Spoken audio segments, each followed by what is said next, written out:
Praise the Lord. നമ്മൾ എപ്പോഴും പറയാറുണ്ടല്ലേ, എപ്പോഴാണ് എന്റെ സമയം അടുക്കുക.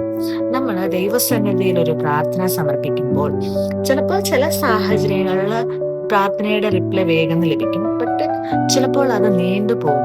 അപ്പൊ നമ്മൾ പലപ്പോഴും ജീവിതത്തിൽ കാത്തിരിക്കുകയാണ് പല കാര്യങ്ങൾക്കും വേണ്ടിയിട്ട്, ഒരു മാറ്റത്തിന് വേണ്ടിയിട്ട്, അല്ലെ ഒരു അത്ഭുതത്തിന് വേണ്ടിയിട്ട്, അങ്ങനെ പല കാര്യങ്ങൾക്ക് വേണ്ടിയിട്ട്.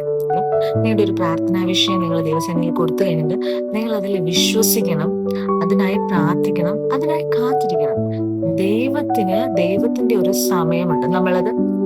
ഞാൻ എപ്പോഴും എൻ്റെ ലൈഫിൽ പ്രാർത്ഥിക്കുന്ന ഒരു കാര്യമാണ്, യേശുപ്പ, എന്റെ ഹിതമല്ല നിന്റെ ഹിതം എന്റെ ജീവിതത്തിൽ നടക്കണമെന്ന്. അങ്ങനെ പ്രാർത്ഥിക്കുമ്പോൾ എന്താണ് മാറ്റം ഉണ്ടാകുന്നതെന്ന് വെച്ച് കഴിഞ്ഞാൽ, ചില കാര്യങ്ങൾ നല്ലതായിട്ട് തോന്നും. നമ്മൾ ഓർക്കും ഇതിപ്പം നടന്നിരുന്നെങ്കിൽ നല്ലതായിരുന്നു എന്ന് നമുക്ക് ചിന്തിക്കും. പക്ഷെ അത് ഭാവിയിൽ ചിലപ്പോൾ നമുക്കത് ദോഷകരമായിട്ട് നമുക്ക് ബാധിക്കുന്ന ഒന്നാകുമായിരിക്കും.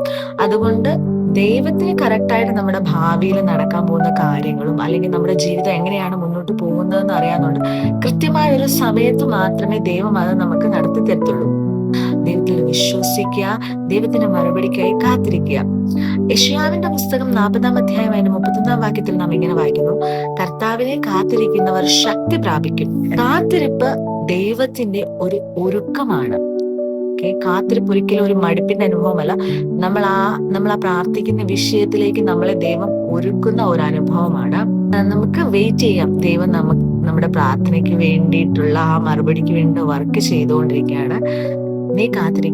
നിങ്ങൾ കാത്തിരിക്കുമ്പോൾ ദൈവം നിങ്ങൾക്ക് വേണ്ടി പ്രവർത്തിക്കും. ദൈവം നിങ്ങളെല്ലാവരും സ്നേഹിക്കുന്നു. God bless you.